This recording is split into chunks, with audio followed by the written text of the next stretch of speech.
Dans le processus de demande de permis de travail, avoir une lettre d'emploi de la part d'un employeur canadien est très importante. Mais savez-vous que avoir une lettre d'emploi peut ne pas vous donner forcément droit au permis de travail? Si tu regardes cette vidéo jusqu'à la fin, tu vas avoir tous les détails.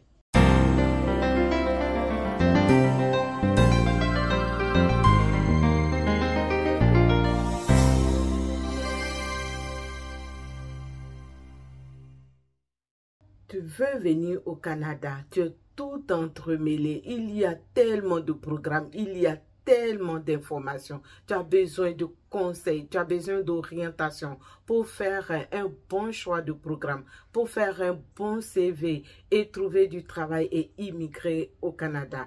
Abonne-toi à cette chaîne. Ici, tu as les meilleures informations, tu as les bonnes informations. Fais de cette chaîne ta chaîne préférée.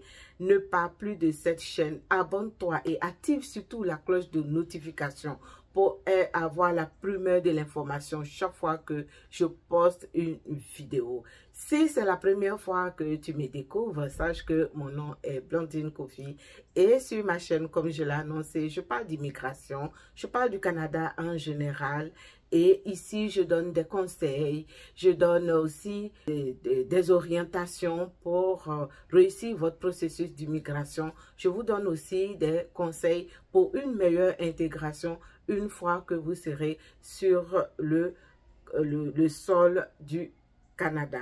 Alors, ne partez plus de cette chaîne, abonnez-vous, faites abonner vos connaissances, vos familles, afin que cette communauté s'agrandisse et que l'information puisse toucher le maximum de personnes. Venir au Canada n'est pas une chose facile. Ne pensez pas qu'il suffit de claquer des doigts et demain nous sommes au Canada, ou ne pensez pas qu'il suffit de faire un CV et de postuler pour avoir accès au Canada. C'est plus que ça. Venir au Canada est un projet de vie. Ça se prépare et ça se travaille. Ça, vous devez une bonne fois vous préparer à cela.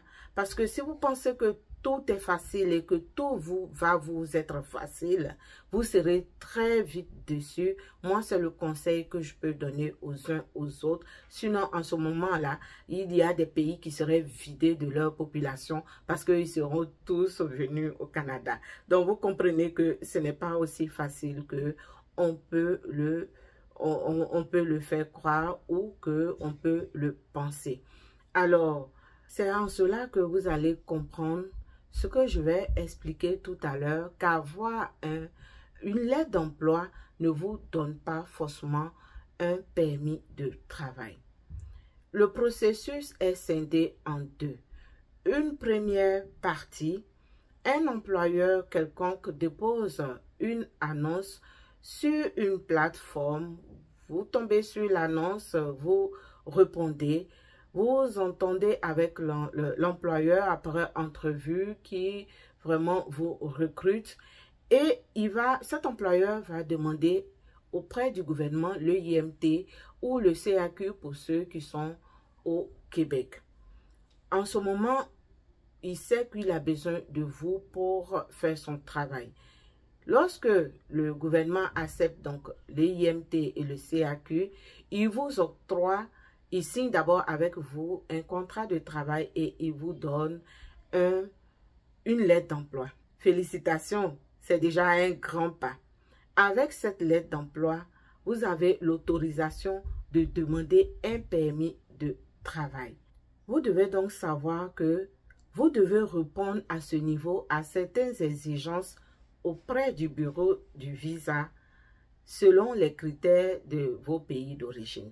Parce que tous les pays n'ont pas les mêmes critères d'éligibilité. Ça, vous devez le savoir. Vous pouvez donc aller checker sur la plateforme d'IRCC et voir en fonction du pays dans lequel vous résidez, quels sont les critères pour faire une demande de permis de travail. Donc, lorsque vous déposez tous vos documents qui sont vos diplômes, vos attestations de travail, vos passeports et bien d'autres documents. Le gouvernement va vérifier tous ces documents-là. On va vérifier si vous avez le niveau requis pour cet emploi. Donc, si vos tâches, les tâches listées donc, correspondent donc aux tâches qui sont sur votre CV, correspondent aux tâches qui se trouvent dans la lettre d'emploi que l'employeur vous a donnée et bien d'autres choses que le gouvernement va vérifier avant de vous donner donc le visa. Donc, il est très important de bien vérifier ces documents avant de les envoyer. Il y a certaines personnes qui ont la chance, qui tombent sur des employeurs qui ont des avocats.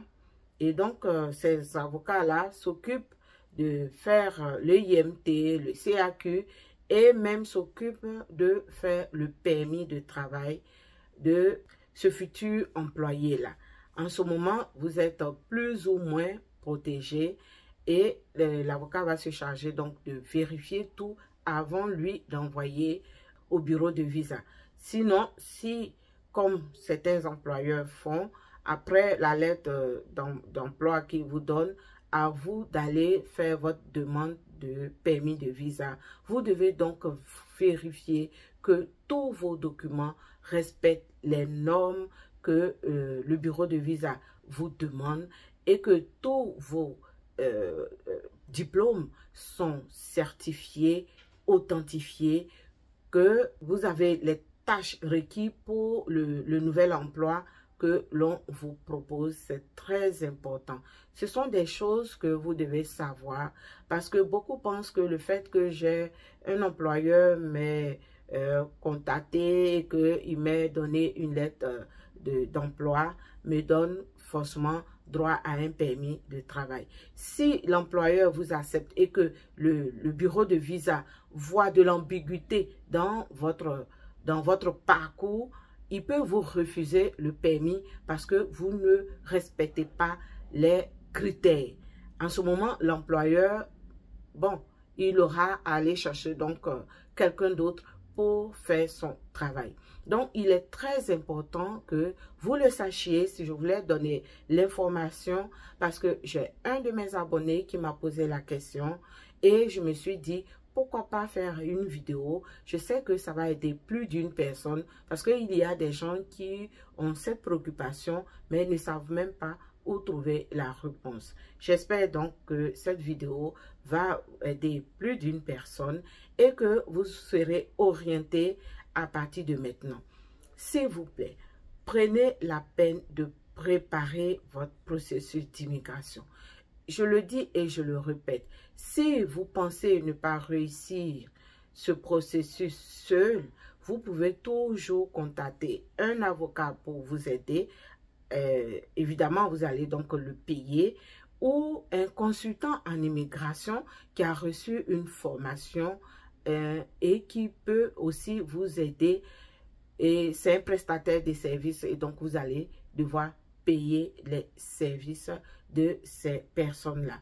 Si vous ne vous sentez pas capable, vous pouvez toujours les voir. Sinon, vous pouvez réussir votre processus d'immigration vous seul. Mais dans ce cas, soyez prêts à avoir les bonnes informations et les meilleures informations. C'est pour cela que je vous dis toujours, suivez la KB Conseils TV, suivez-moi sur mes plateformes.